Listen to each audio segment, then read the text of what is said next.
Hey, my people. I went to Mount Everest most recently in my astral travels. I went yesterday and wasn't quite satisfied with the trip, so I went again today. I asked one of my guides to take me, and I asked the guardians of Mount Everest to help me. So it was much more thorough this second time around.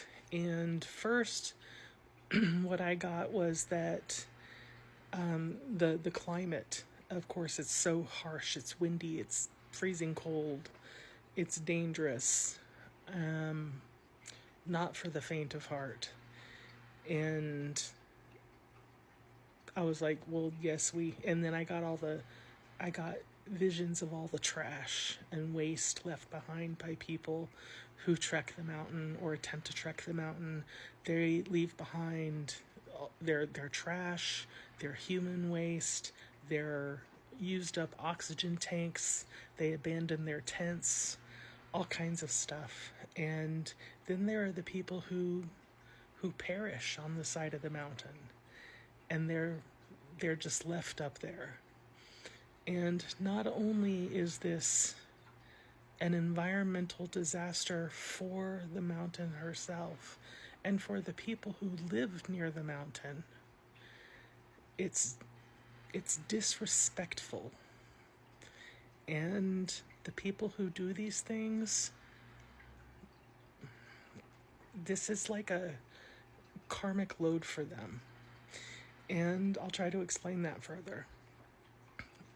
Because the mountain tells me she will recover from the human pollution that is left there. She will reclaim everything and she will recover.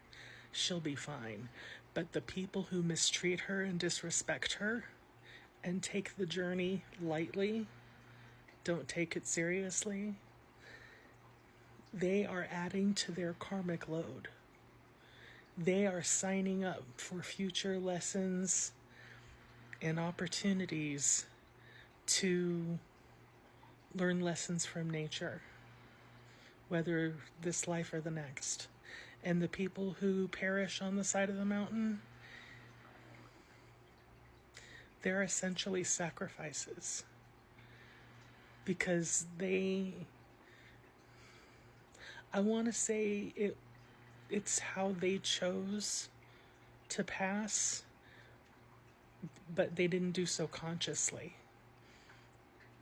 It was like some kind of karmic debt that they chose to pay. And that may not make a lot of sense to a lot of people, but energetically and spiritually, that's where that is. So if you decide to ever go and trek Mount Everest, prepare your body as well as your spirit. You have to be spiritually ready. You have to be ready to commune with the mountain, commune with nature, commune with the spirits that reside there, and take it as a life lesson, a karmic lesson, and a spiritual journey, and not just something to be accomplished by climbing a mountain and saying you could do it. Take it very seriously. And if you know what's good for you, do not leave your trash on the side of that mountain. It is disrespectful and it should not be done. Now, the guardians of Mount Everest are, along with the wildlife, there are Buddhist monks, there are Sherpas, people, the people who reside at the base of the mountain, their spirits guard the mountain. Honestly, I was expecting to see a Yeti or two, or to find out that the Yeti is the guardian of the mountain. But I got the impression that Yeti are elsewhere in the Himalayas, but not on Everest, just because there's too much activity and too much waste. Like they've chosen to stay away for now. But it I can't believe the amount of bodies and trash that are up on Mount Everest, the disrespect that people have for nature. So that's what I got there.